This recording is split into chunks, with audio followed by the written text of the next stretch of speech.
Hello everyone, we've got a nice trigonometry question here, so let's have a look at this one. So it says solve for theta is less than 180 but greater than minus 180 the equation 5 sine 2 theta is equal to 9 tan theta, giving your answer where necessary to one decimal place. Now, I think the first thing to say about this is whenever you see an equation like this, where you've got 2 theta on one side and just theta on the other, the first thing to do is to get the whole thing so that it's just in terms of theta, because you can't really solve an equation where one side is in terms of one variable and the other side's in terms of another. So we've got to get rid of that 2 theta. And the way that we get rid of that 2 theta is by using the double angle formulae. So let me just get to the right bit in my formula booklet. There we go.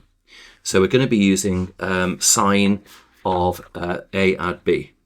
And sine of A add B, where A and B are both theta, is going to be sine theta cos theta add cos theta sine theta.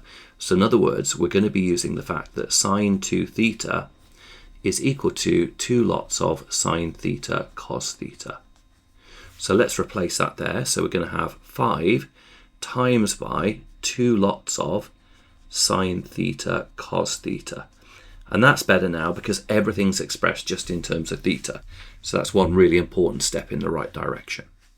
Next, we've got tan theta is equal to sine theta over cos theta. So let's replace tan theta by sine theta divided by cos theta.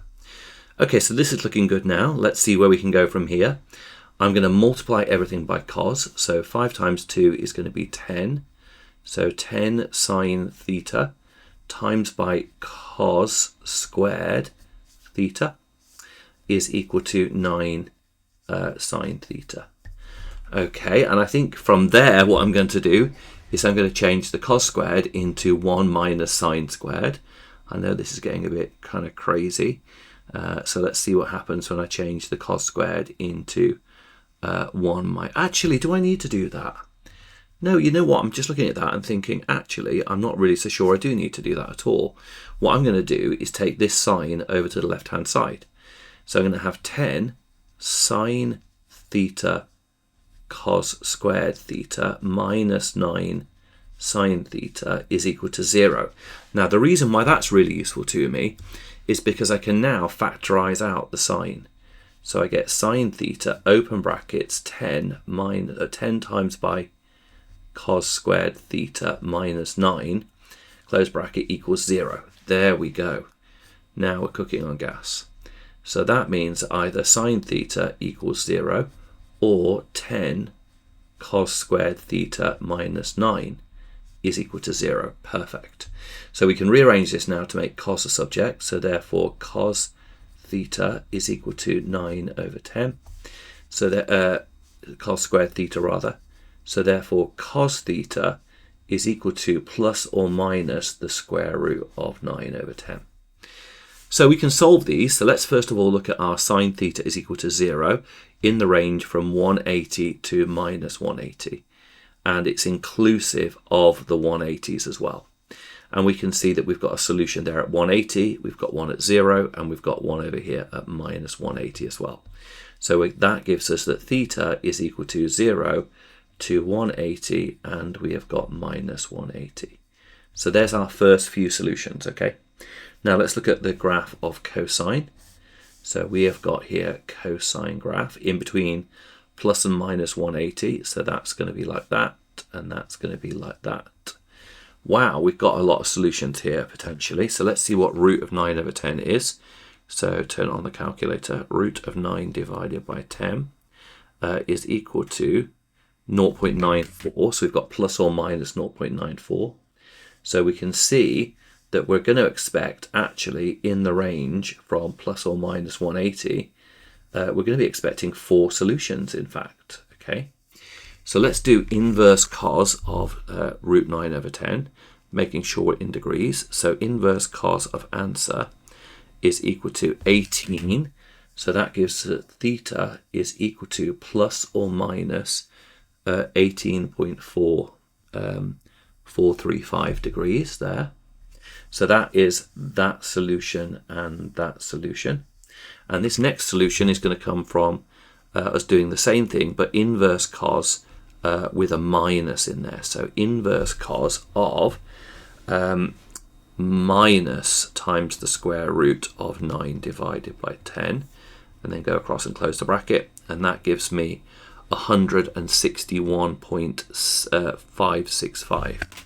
So 161.565, there we go, plus or minus theta is equal to, and that's going to be that solution there and that solution there. Does it say give them to one decimal place? So we've got to be super careful to be accurate about that. So our solutions are theta is equal to minus 180 degrees, minus 161.6 degrees, 0, and 100, and then it's going to be, oh, actually we've got minus 18 degrees as well. So let's get that one in. So we've got minus 18.4 degrees, and then we've got 0, and then we've got 18.4 degrees, and then we've got 161.6 degrees, and then we've got 180 degrees. Okay, so there are all of our solutions, of which you can see there's quite a few. So we've got plus and minus 180, we've got our 0, we've got our plus or minus 161.6, and our plus or minus 18.4. So that is our answer to part A. Actually, that was quite a nice question. I like that one. Now, part B, it says deduce the smallest positive solution to the equation 5 sine 2x minus 50 is equal to 9 tan of x minus 25. Now, when this happens, what you're doing is you're always looking for the link. You're looking for what is it that links the two equations, the part A and the part B together. So let's look at our part A. Our part A is 5 sine 2 theta is equal to 9 tan theta, like that. And then what we've got here is we've got 5 sine of 2x minus 50 is equal to 9 times tan of x minus 25. Now notice if I factorise out a factor of 2 here, that can be thought of as 2 times x minus 25, which is going to be very useful to us, and you'll see just why in 1 second. Okay, is equal to 9 times tan of x minus 25. So what's useful here is we can see that 2 theta has become 2 times x minus 25, and theta has become x minus 25. So the link between our part A and our part B is that theta is equal to x minus 25. So that's like the thing that links part A and part B. Now, the smallest possible value of x, so let's rearrange this to make x a subject. So x is going to equal theta plus 25. So what that means is we need to look at these solutions here, and we need to consider which one of these, when we add 25 to it, will give us the smallest positive value. And we can see it's going to be this one here, the minus 18.4, because if we add 25 to that one, it's still negative. We add 25 to that one, it's positive, but it was positive anyway.